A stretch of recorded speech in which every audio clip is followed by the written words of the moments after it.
कुछ लोगों को काम करना पसंद ही नहीं होता। उन्हें अच्छी नौकरी मिली होती है, लेकिन उनका मन उस काम पर लगता ही नहीं।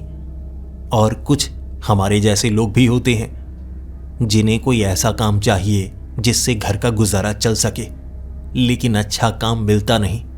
मिल जाए तो पूरी ईमानदारी से करना चाहते हैं। 6 महीने हो चुके हैं, मेरे पास कोई काम नहीं है। इससे पहले मैं एक ड्राइवर हुआ करता था, लेकिन वो फैक्ट्री बंद पड़ गई, जिसके बाद से मुझे काम की तलाश है। सभी दोस्तों को कह दिया है मैंने कि मुझे किसी भी तरह का काम चलेगा, लेकिन कम से कम तनख्वाह उतनी होनी चाहिए जितनी मुझे पहले मिला करती थी। अरे घर का गुजारा करना मुश्किल हो रहा है। और मेरे एक दोस्त गौरांश ने जब मुझे फ़ोन किया, मेरी आंखें चमक गईं। मैंने तभी हामी भर दी, हाँ यार, मैं करना चाहूँगा। इस शहर में ये इकलौता हॉस्पिटल है जहाँ पर मेरे दोस्त को पैरामेडिक का काम मिला था, और वो चाहता था कि मैं एम्बुलेंस ड्राइवर बन जाऊं, और मैंने तो हामी भर दी। भाई, शहर इतना छोटा सा है और सिर्फ एक ही अस्पताल है यहाँ पर। आसपास लगभग 37 गांव हैं और कोई अस्पताल नहीं। यहाँ पर तो तनख्वाह भी अच्छी मिलेगी। मैंने हामी भर दी और मेरे दोस्त ने वहाँ पर बात कर ली। मेरा इंटरव्यू हुआ और उसके बाद मुझे अच्छी खासी तनख्वाह के बारे में पता लगा, तो मैं मना कैसे कर सकता था। लेकिन बताया ये गया कि मुझे हर वक्त तैयार रहना होगा, क्योंकि कॉल कभी भी आ सकती है। मैंने भी कह दिया, जी बिल्कुल, मैं कभी भी काम करने को तैयार हूँ। हमारे गांव से 2 किलोमीटर की दूरी पर है वो शहर जहाँ पर है वो बड़ा अस्पताल। मैं यहाँ से वहाँ बहुत जल्दी पहुँच सकता हूँ और इससे काम करने में आसानी भी होगी। पहले ही दिन मैं अपने दोस्त के साथ एम्बुलेंस में बैठा हुआ था और मेरे दोस्त ने कहा था कि हमारा काम तभी शुरू होगा जब हमें कॉल आएगी। किसी को चोट लगी हो या किसी को घर से अस्पताल लेकर आना है, काम सिर्फ तभी होगा।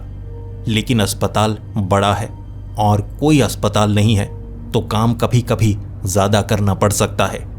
और मैंने कहा, यार, पहले वाली जगह से ज़्यादा तनख्वाह मिल रही है, मैं तो दिल लगाकर काम करूँगा।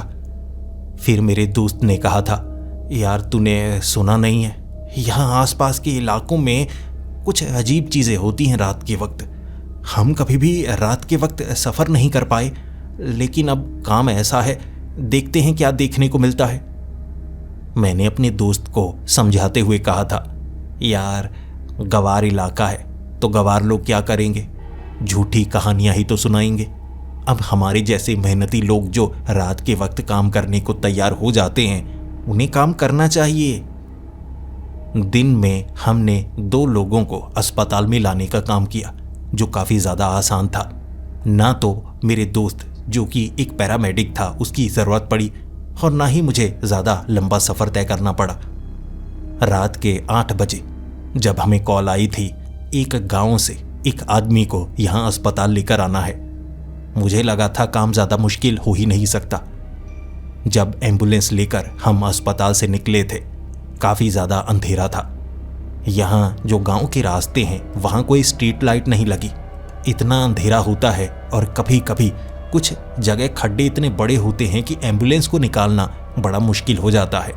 और कई बार कुछ लोगों ने पेड़ों को काटकर रास्ते के बीच ही फेंका होता है, तो कई बार पेड़ों को हटाना पड़ जाता है।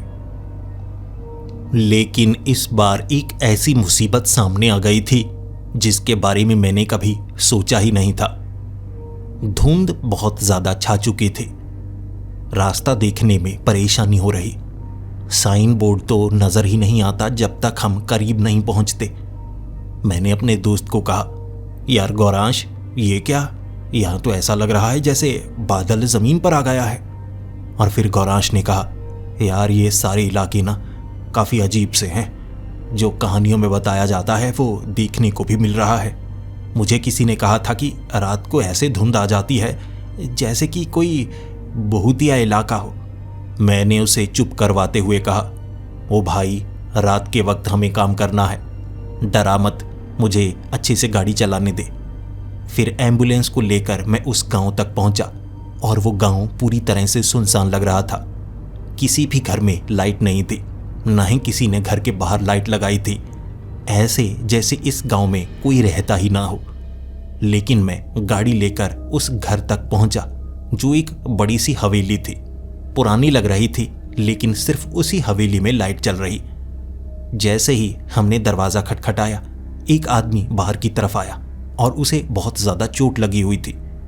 ये वही आदमी था जिसने फ़ोन किया था और वो खुद चलकर दरवाजे पर आया, जिसके बाद उसे बहुत ज़्यादा घबराहट हो रही थी।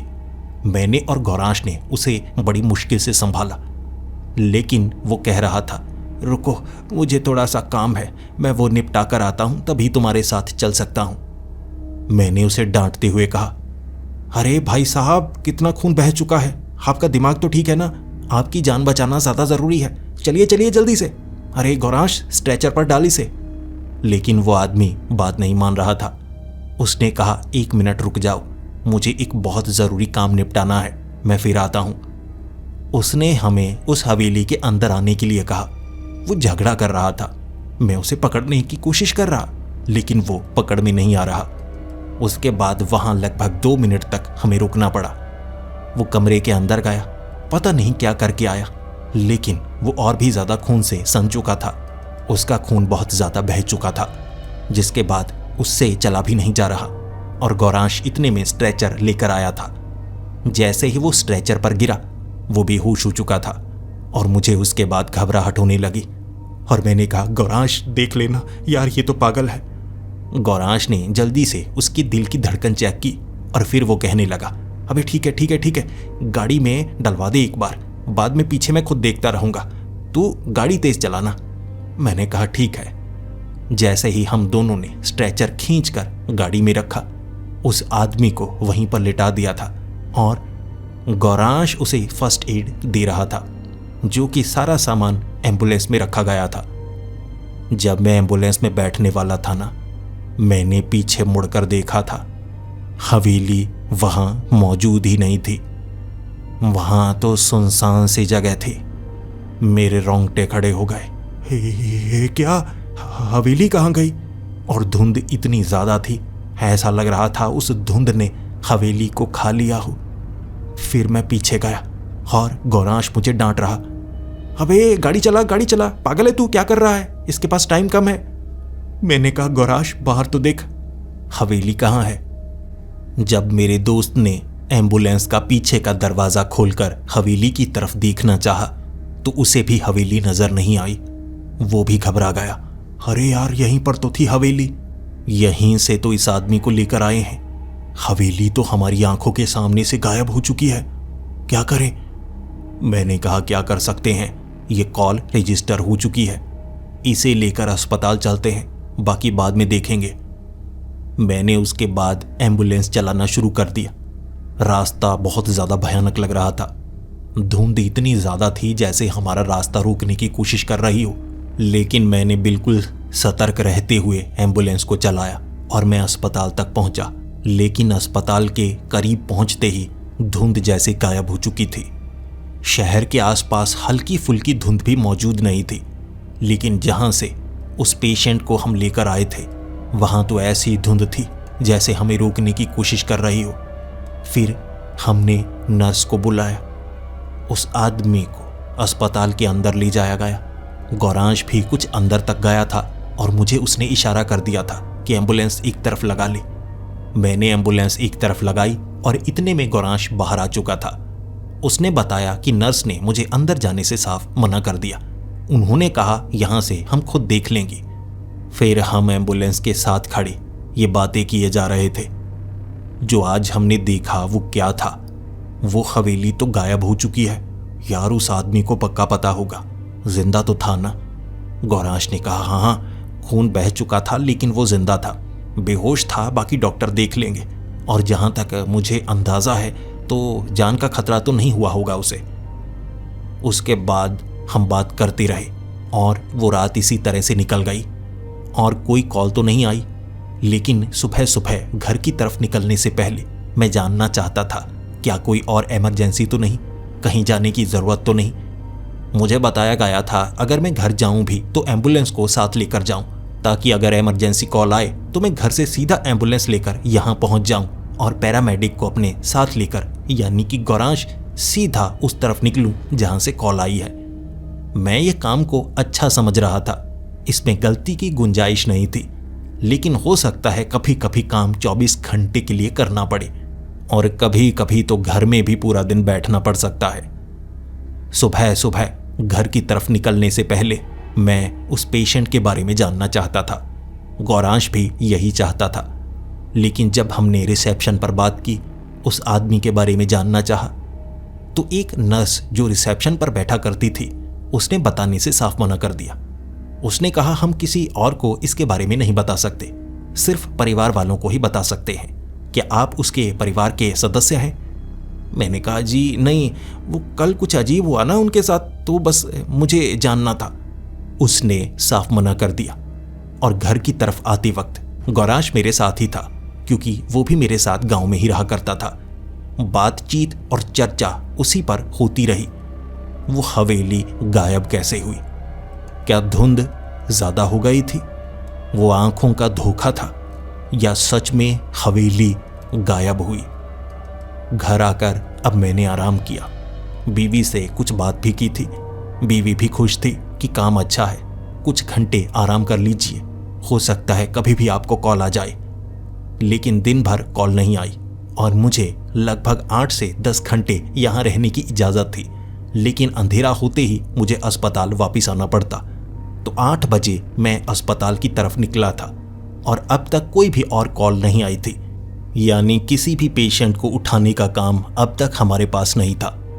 तो 2 घंटे तक मैं गौरांश के साथ बातें करता रहा और कल की बात पर आज भी चर्चा चल रही थी। तभी हमें एक कॉल आई। यहाँ से 37 किलोमीटर दूर एक प्लेटफॉर्म के करीब एक आदमी को चोट लगी है। कैसे चोट लगी ये तो पता नहीं, लेकिन उसे जल्द से जल्द अस्पताल लेकर आना है। मैंने आवाज लगाई, गौरांश जल्दी बैठ, जल्दी बैठ, जल्दी से निकलना है। गौरांश को मैंने एम्बुलेंस में बिठाया और फिर मैं एम्बुलेंस को ड्राइव करने लगा और फिर से वही चीज़ हुई। मैं चाहता था कि एम्बुलेंस बहुत तेज चलाऊं ताकि उस इंसान को बचाया जा सके। 37 किलोमीटर की दूरी बहुत ज़्यादा होती है, लेकिन अगर धुंध घिर जाए तो ये 37 किलोमीटर का सफ़र बहुत ज़्यादा लंबा होने वाला था। रास्ते में कुछ नज़र ही नहीं आ रहा। कई जगह हमें मुड़ना पड़ता, लेकिन साइन बोर्ड तक अच्छे से दिख नहीं रहे। बिल्कुल करीब जाकर साइन बोर्ड दिखते, जिस कारण मैं एम्बुलेंस को तेज भी चला नहीं पा रहा था। लेकिन फिर भी किसी तरह से मुझे लगभग आधा घंटा लग गया वहां पहुंचने में, लेकिन मैंने एम्बुलेंस को सही समय पर पहुंचा दिया। प्लेटफॉर्म के नज़दीक लगभग 4 लोग खड़े थे। एक आदमी को चोट लगी थी। जब मैंने पूछा चोट कैसे लगी, उन्होंने कहा कि ट्रेन के साथ एक हादसा हो गया। उस आदमी के पेट पर इतनी ज़्यादा चोट लगी थी कि खून बहुत ज़्यादा बह रहा था। वहां पर कपड़े से लपेटा गया था ताकि खून ज़्यादा ना बहे। गौरांश ने भी कहा कि बहुत मुश्किल हो सकती है, इसे जल्दी से जल्दी एम्बुलेंस में बिठाना होगा। लोगों ने मदद की। उस आदमी को हमने एम्बुलेंस में बिठा दिया था। वो अब भी जिंदा था, बात कर रहा था, बेहोश नहीं हुआ था। वो तो कह रहा था मुझे दर्द का एहसास नहीं हो रहा है, ऐसा लग रहा है जैसे चोट लगी ही ना हो। लेकिन हमने उसे कहा आप हिलिए मत, आप कम बात कीजिए।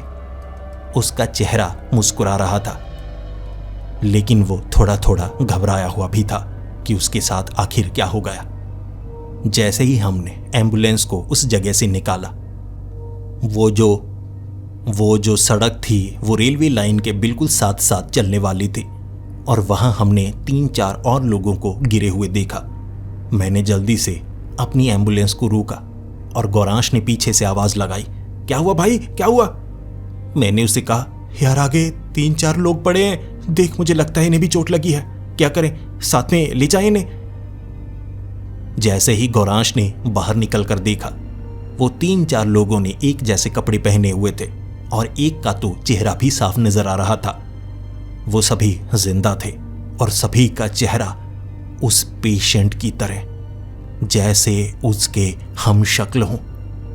और पास में पड़ा वो आदमी कह रहा था, अरे एम्बुलेंस में बिठा तो लिया है, जल्दी से चलो ना, तुमने एम्बुलेंस को रोका क्यों हुआ है?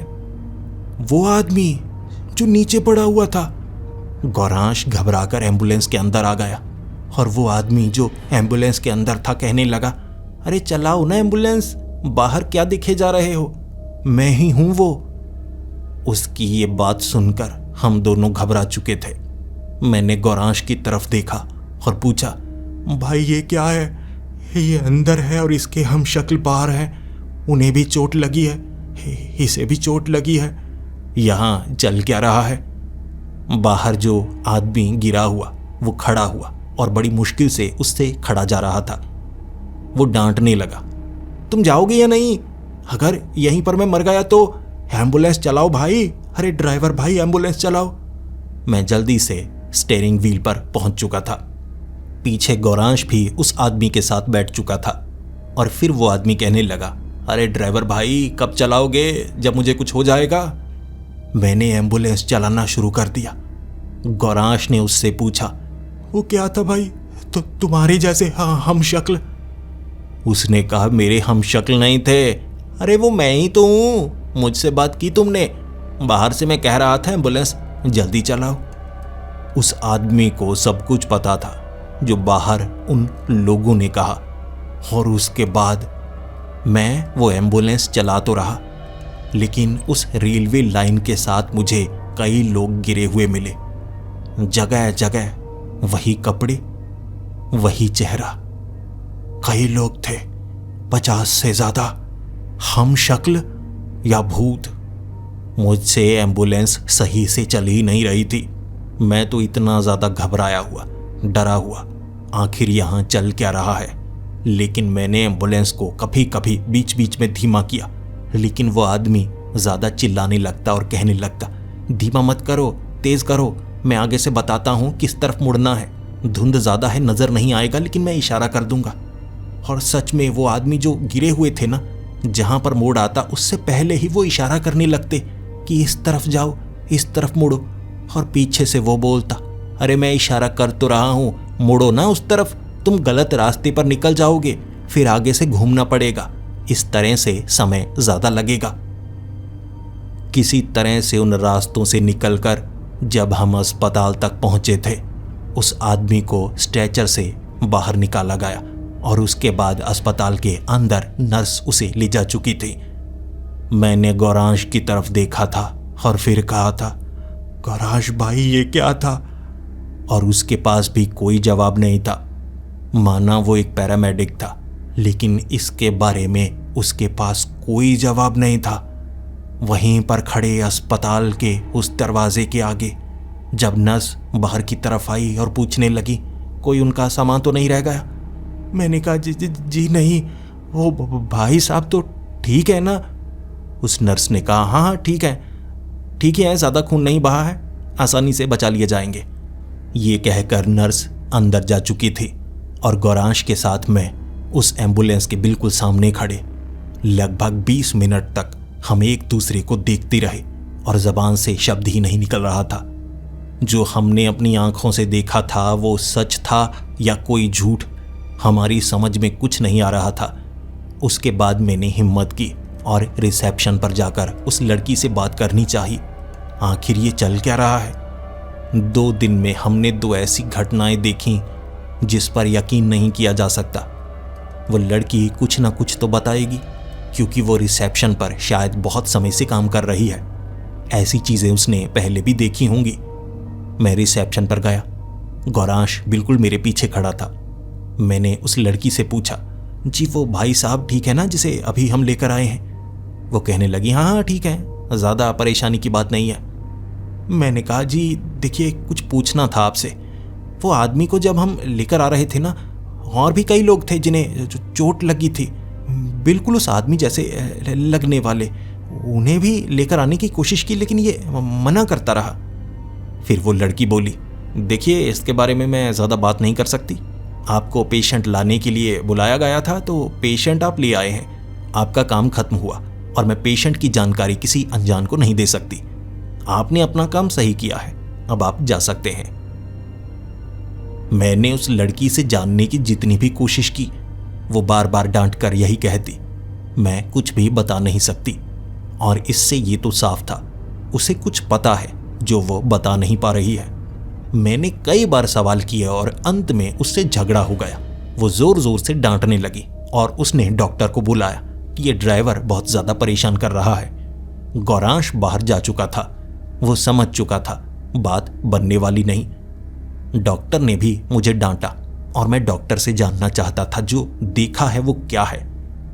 डॉक्टर को भी जैसे पता था कि हमारे साथ जो हुआ है वो क्या हुआ है, लेकिन उसने भी साफ कह दिया, देखिए पेशेंट को लाने के लिए कहा था, रास्ते में वैसे अगर आपको नजर आए तो हादसे के कारण कभी कभी सदमा लगता है, तो खून तुमने पहली बार देखा होगा तो तुम्हें लगा रे हर जगह वही आदमी दिख रहा है, तो डरने की कोई बात नहीं है।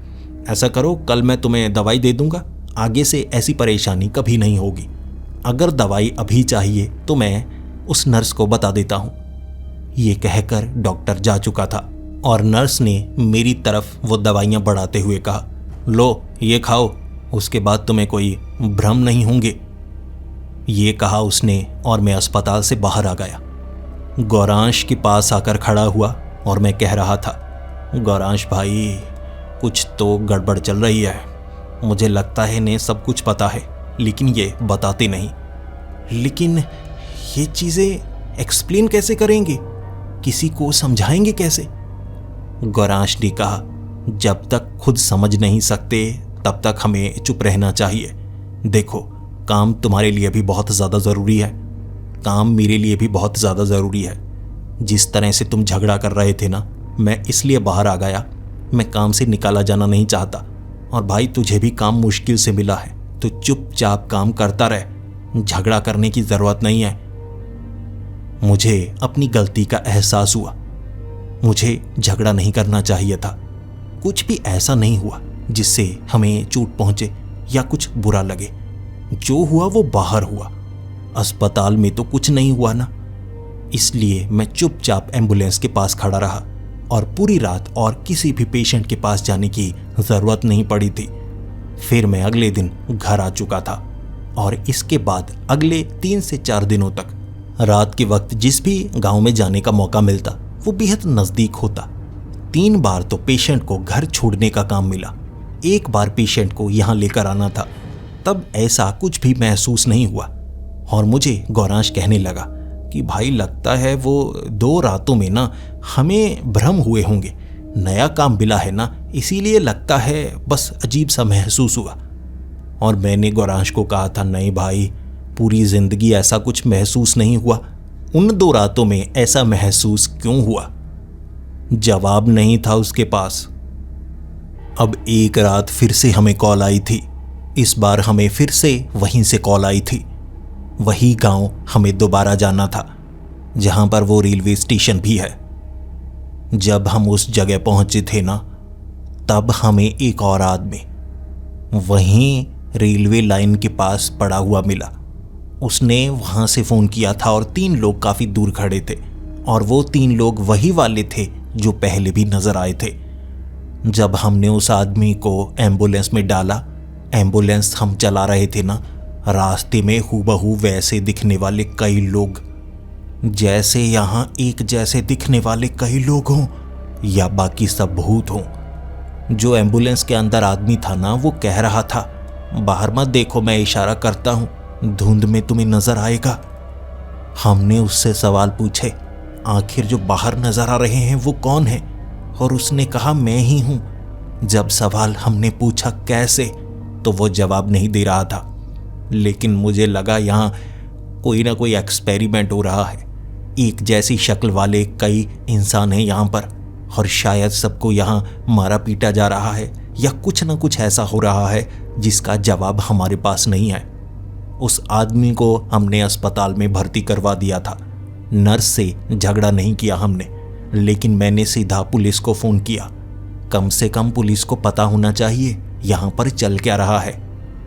जब पुलिस वाला वहाँ पहुँचा, उसने हमसे पूछा आखिर हमने क्या क्या देखा, और मैंने पूरा सच बता दिया। जी ऐसा पहले भी हो चुका है। वो जो रेलवे लाइंस है ना, वहाँ आसपास मुझे लगता है लोगों के साथ कुछ ना कुछ ऐसा हो रहा है कि उन्हें काटा जा रहा है, जख्म दिए जा रहे हैं। इस आदमी को यहाँ लेकर आए हैं, आप उससे पूछिए। पुलिस वाला अस्पताल के अंदर गया और लगभग आधे घंटे बाद वो बाहर आया उसने कहा उस आदमी से पूरी बात हो चुकी है। मैंने पूछा जी वो रेलवे लाइन पर वो लोग कौन हैं?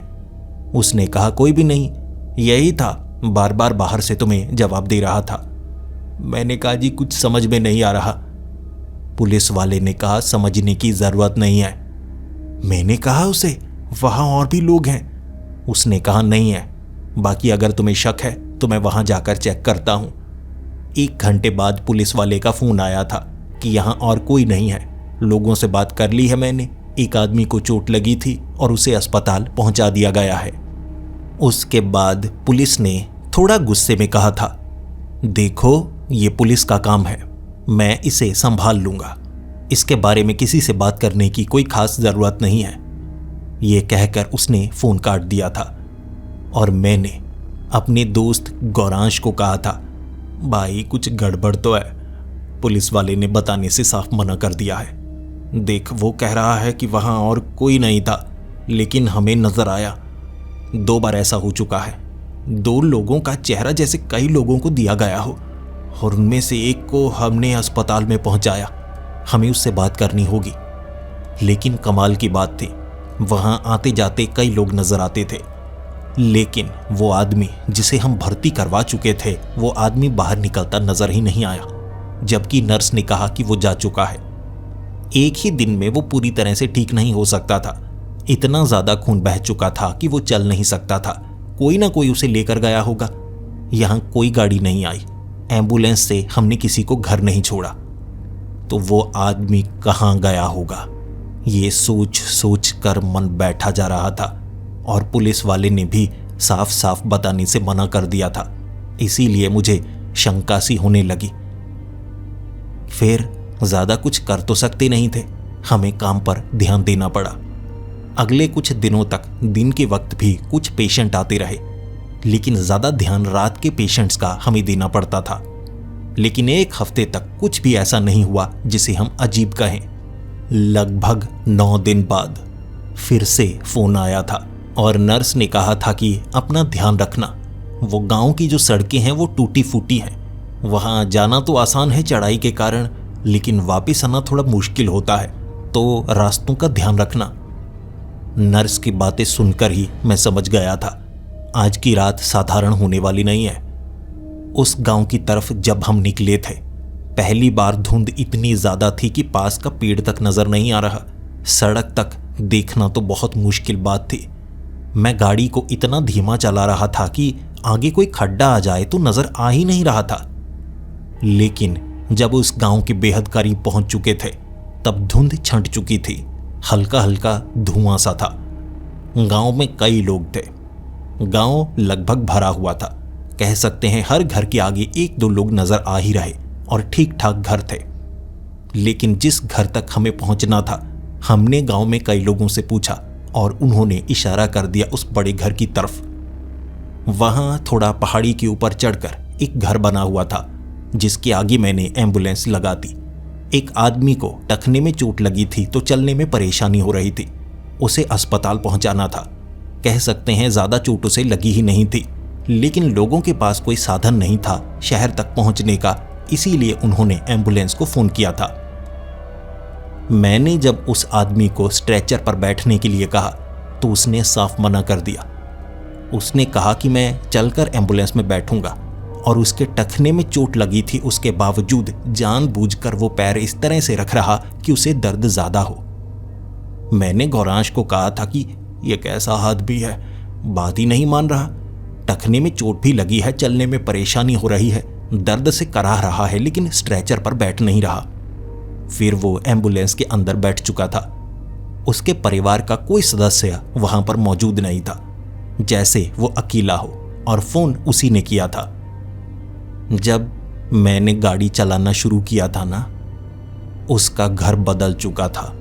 मैंने पीछे मुड़कर देखा। इस बार उस हवेली की तरह यह घर गायब तो नहीं हुआ था, लेकिन दिखने में बड़ा भयानक लग रहा था। और जिस गांव से हम निकल कर आए थे वो गांव बदल चुका था। गांव के बाहर एक भी इंसान नजर नहीं आ रहा, और जितने घर थे ऐसा लग रहा जैसे 30 से 40 साल पुराने घर हों और वहां कोई रहता ना हो। घरों के बीच से पेड़ निकले हुए थे। पेड़ों की लटों ने घरों को दबोचा हुआ था। जो रास्ते भी थे उस पर बहुत ज्यादा घास, रास्ता ढूंढने में मुश्किल हो रही, खड्डे ज्यादा आ रहे। मैंने गौरांश को कहा, भाई ये कैसी जगह है? और फिर उस आदमी ने कहा कि मैं रास्ता बताता हूं, मुझे रास्ता याद है। वो कोई गांव नहीं बल्कि गांव के खंडहर थे, जिसमें से एम्बुलेंस को निकालना बहुत मुश्किल का काम। जगह जगह बड़े बड़े खड्डे, दीवारें टूटी हुई थीं, रास्ते पर गिरी हुई थीं। ऐसा लग रहा जैसे इस रास्ते से हम आए ही ना हो। जब उस गांव से बाहर निकले थे ना, पीछे मुड़कर देखा था तो हजारों परछाइयां थी। ऐसा लग रहा जमीन से निकलकर खड़ी हो गई हूं। मैं डर चुका था। और उसके बाद गौरांश भी कह रहा, भाई एम्बुलेंस थोड़ा तेज चला, मुझे इस आदमी से डर लग रहा है। वो आदमी चुपचाप बैठा हुआ खुद से बात कर रहा था। ऐसे दिखा रहा जैसे एम्बुलेंस में उसके सिवा कोई और भी मौजूद हो, जैसे कोई चौथा आदमी एम्बुलेंस में बैठा हो। वो पीछे वाले दरवाजे के करीब किसी से बात किए जा रहा था। गौरांश तो डरा हुआ था, हालत मेरी भी बहुत ज्यादा बुरी। और फिर से वो धुंध की चादर। यहां जंगली इलाके में तो ऐसे धुंध की चादर घिराती है जैसे रास्ता रोकने की कोशिश कर रही हो। लेकिन वो आदमी को रास्ता पूरी तरह से याद था। हम गलत मोड़ मुड़ गए, लेकिन उस आदमी ने रास्ता सही करवा दिया। अरे अरे, यहां से नहीं, तुम गलत मुड़ गए। मैंने कहा, जी मैं गाड़ी घुमाता हूं। उसने कहा, नहीं नहीं, कोई बात नहीं, कोई बात नहीं, आगे से मोड़ आएगा, मैं तुम्हें बताऊंगा। यहां साइन बोर्ड नहीं है, मैं तुम्हें बताता हूं, वहां से मुड़ना। उसने जैसा जैसा बताया, मैंने एम्बुलेंस को वैसा वैसा चलाया और अस्पताल तक लगभग आधे घंटे में हम पहुंच चुके थे। जिसके बाद वो आदमी कह रहा, मैं अकेले चला जाऊंगा अंदर। चलने में परेशानी हो रही थी उसे, उसके बावजूद वो खुद अस्पताल के अंदर गया। नर्स हमारी तरफ घूर रही थी और मैंने नर्स को इशारा कर दिया। अरे वो भाई साहब कह रहे थे मदद नहीं चाहिए, नहीं चाहिए। हमने कितना कहा स्ट्रेचर पर बैठिए। नर्स ने कहा, कोई ज़रूरत नहीं है, अगर पेशेंट कह रहा है मैं चल सकता हूँ तो चाहे जैसे भी हो उसे चलने दो, तुम ज़बरदस्ती नहीं कर सकते। मैंने कहा, जी हाँ बिल्कुल जी, ऐसे ही किया मैंने। फिर मैं और गौरांश एम्बुलेंस के पास आ चुके थे। चेहरा दोनों का उतरा हुआ था। मैंने गौरांश को कहा, भाई तू तो अस्पताल के लिए काम करता है ना, तू तो अस्पताल के अंदर भी जाता है, चल क्या रहा है? आसपास के गांव में रात को ये क्या होता है? भाई मुझे लगता है ये आदमी भूत था। जितने भी लोग एम्बुलेंस में हम लेकर आए हैं वो सब भूत हैं।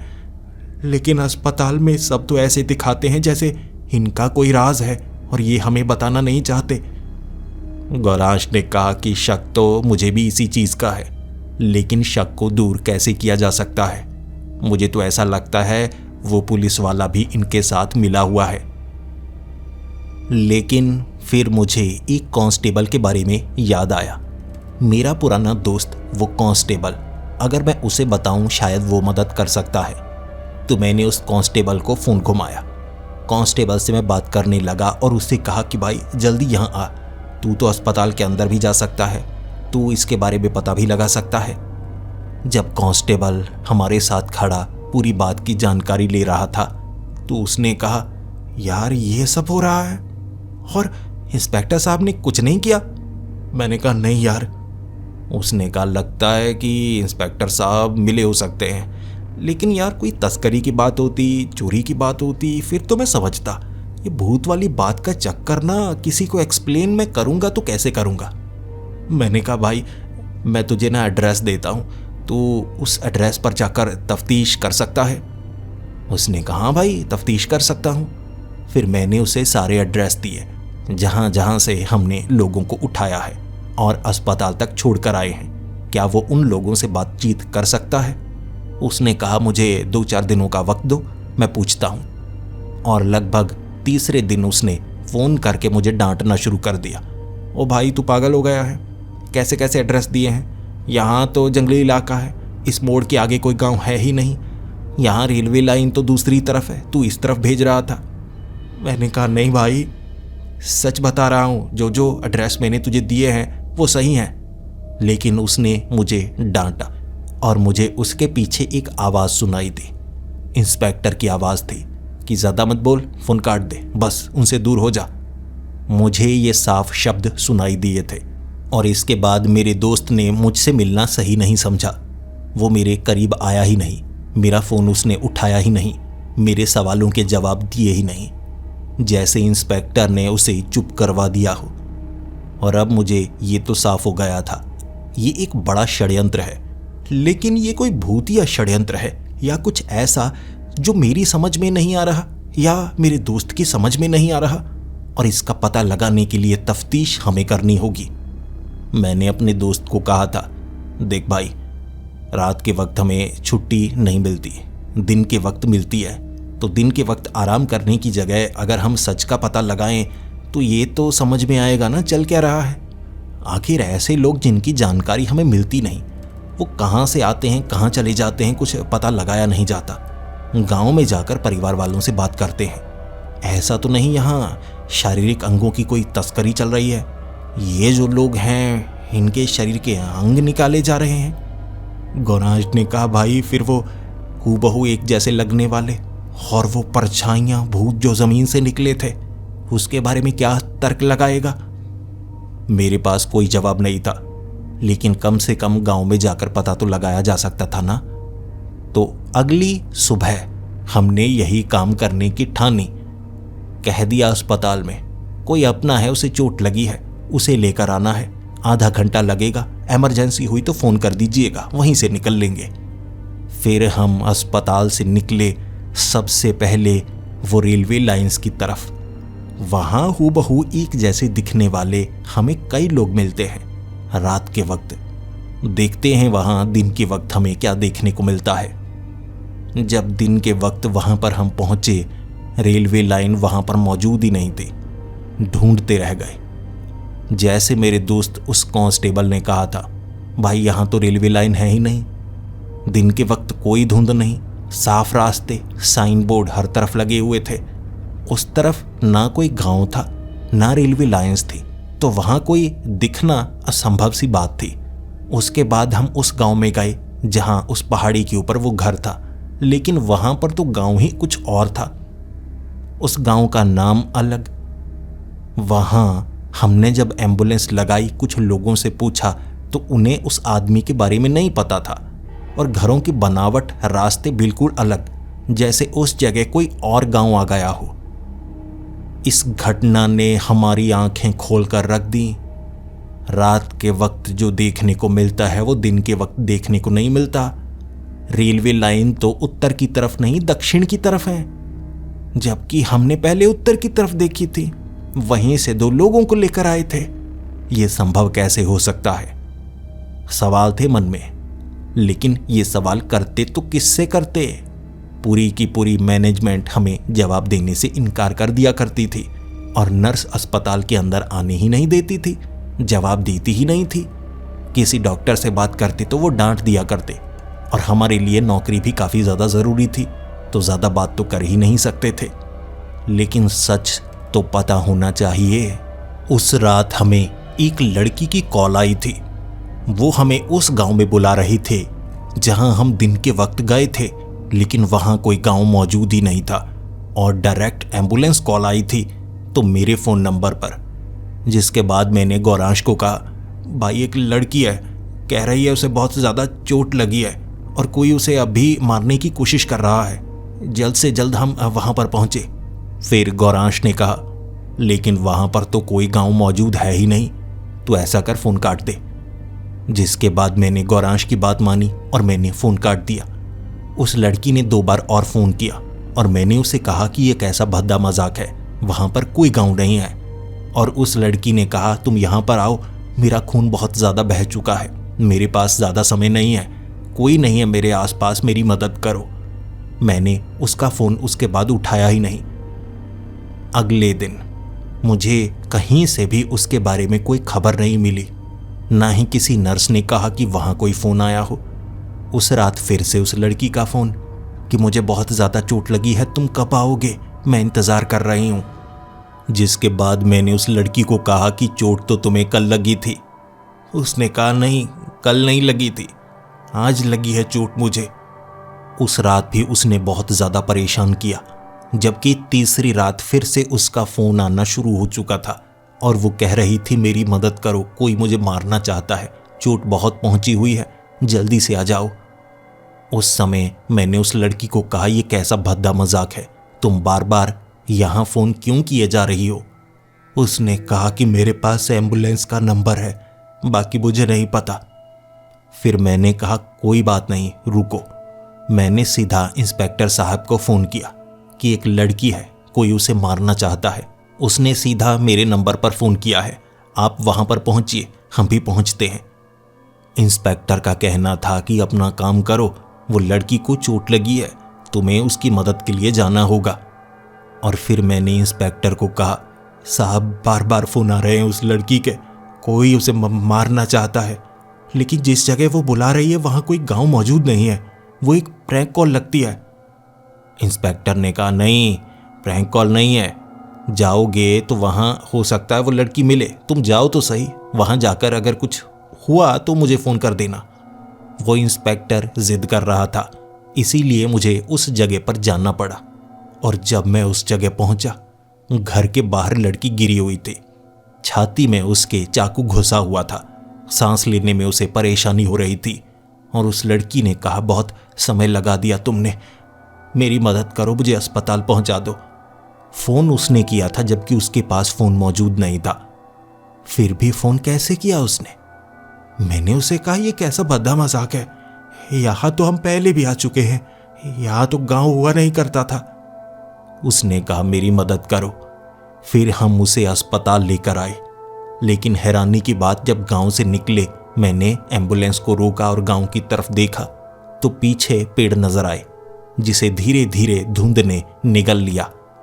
वहां कोई गांव था ही नहीं, लेकिन जब हम पहुंचे थे तब दिखा था। लड़की को अस्पताल पहुंचाया हमने, लड़की ने हमारे किसी सवाल का जवाब नहीं दिया। लेकिन जब मैंने पुलिस इंस्पेक्टर को फ़ोन किया तो उन्हें जैसे किसी चीज़ की चिंता हो ही ना। और मैंने कहा सर ये चल क्या रहा है सर, लड़की 3 दिन से फ़ोन कर रही थी कि मुझे चोट लगी है, जब हम पहुंचे जैसे अभी अभी किसी ने चाकू मारा हो, ये क्या चल रहा है सर। ये बात सुनने के बाद इंस्पेक्टर ने फ़ोन काट दिया था। वो मुझसे बात नहीं करना चाहते थे और मैं अब ये काम नहीं करना चाहता था। मुझे लगता है कोई गड़बड़ है यहाँ पर, भले ही मजबूर हूँ, काम की ज़रूरत है, लेकिन ये काम करने में मुझे बहुत ज़्यादा खतरा महसूस हो रहा था। मुझे लगा अस्पताल के अंदर तो जाना ही होगा, चल क्या रहा है देखना होगा। मैं उस अस्पताल के अंदर घुस गया था। मुझे पता था नर्स किस समय पीछे की तरफ देखती है या इंजेक्शन लेने के लिए जाती है। उस समय रिसेप्शन पर कोई नहीं होता, रात का वक्त था, तो रिसेप्शन से मैं अंदर घुसा। उसके बाद किसी तरह से छिपते छिपाते, क्योंकि मैंने भी सफ़ेद कपड़े पहने थे तो पता ही नहीं चल रहा कि मैं स्टाफ से हूँ या ड्राइवर हूँ। ऊपर तक पहुँचा, जनरल वार्ड में देखा, फिर प्राइवेट वार्ड के अलग अलग कमरों में देखते हुए जब पीछे वाले कमरे तक पहुँचा, उस लड़की को देखा मैंने, वो बेड पर लेटी हुई थी। उसका ऑपरेशन हो चुका हो ऐसा लग रहा था और वो पूरी तरह से ठीक थी, मुस्कुरा रही। मुझे देखकर वो हैरान सी हो गई और जल्दी से मैं उसके कमरे में पहुंचा और फिर मैं कहने लगा कौन हो तुम इतनी जल्दी ठीक कैसे हो गई? वहां तो कोई गांव है ही नहीं, जवाब दो मुझे, तू भूत तो नहीं? उसने कोई जवाब नहीं दिया, बस इतना कहा वो सब जमीन के नीचे हैं, ये पूरी की पूरी जो जमीन है ना वो इसके नीचे हैं। वो नहीं चाहते कि किसी और को पता लगे, चले जाओ इससे पहले कि किसी मुसीबत में पड़ो। उसने मुझे डराया और कहा तुम्हें सच कभी पता नहीं लगेगा, तब पता लगेगा जब तुम इसके भाग बन जाओगे। चले जाओ, मुझे मुसीबत में मत डालो और खुद भी मुसीबत में मत पड़ो। सच जानना है तो उनसे मिलो, उनसे बात करो। मैंने कहा किन से? उसने जवाब नहीं दिया। और उसके बाद मैं नीचे आ गया। गौरांश ने पूछा कि लड़की मिली? मैंने कहा हाँ, वो तो पूरी तरह से ठीक हो चुकी थी। हमारे पास कोई जवाब नहीं था, लेकिन उसने जो कहा था कि वो जमीन के नीचे है। जमीन के नीचे क्या है मैं जानना चाहता था। अगली सुबह इंस्पेक्टर के साथ कुछ लोग आए थे जो मुझसे अकेले में बात करना चाहते थे, लेकिन अकेले में पुलिस स्टेशन में। मैं डर गया, आखिर हमें पुलिस स्टेशन क्यों बुलाया गया है। लेकिन वो हम दोनों को पुलिस स्टेशन लेकर गए। हमसे तफ्तीश की जा रही थी कि हमें क्या क्या पता है। सख्ती से पूछताछ की गई, क्या क्या देखा, कैसे कैसे देखा। मुझे लड़की के बारे में भी बताना पड़ा, क्योंकि उसने सब कुछ पहले ही बता दिया था। फिर मुझे सज़ा मिलेगी ये जब इंस्पेक्टर साहब ने कहा, तो मैंने हाथ जोड़ लिए। साहब, मैंने कुछ नहीं किया है साहब, पहले भी काम कर चुका हूँ, ये सब मुझे बहुत अलग लगता है। और इंस्पेक्टर ने कहा तो उनसे बात करो। तब वो आदमी सामने वाली कुर्सी पर बैठा और कहने लगा, ये लो साइन करो। मैंने कहा सर ये क्या? उसने कहा हमारे लिए तुम्हें काम करना होगा, ये उसके नियम हैं, इन नियमों का पालन करना होगा तो तुम हमारे साथ काम कर पाओगे। सभी सवालों के जवाब मिलेंगे तुम्हें, क्या होता है, कैसे होता है, लेकिन नियमों के अनुसार किसी को बता नहीं सकते। अगर तुम बताने की कोशिश करोगे तो तुम्हारे साथ कुछ बुरा हो सकता है, जिसके बारे में मैं अभी नहीं बता सकता।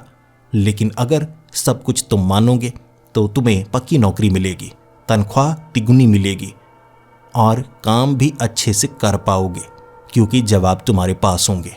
खतरा महसूस नहीं होगा, तुम अस्पताल तक जा सकते हो।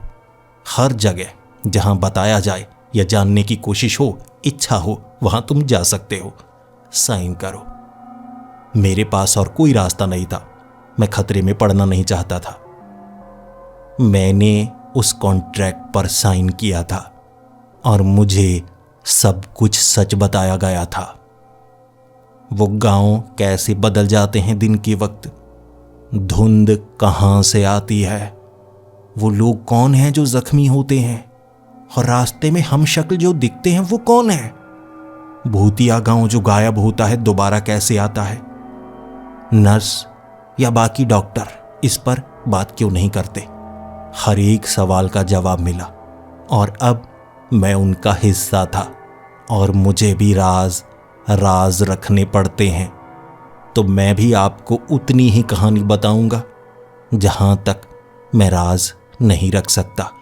और इसके बाद अगर आप पूरा सच जानना चाहते हैं तो आपको भी हमारा हिस्सा बनना होगा, क्योंकि इस संस्था का हिस्सा बने बिना आपको सच बताया नहीं जा सकता।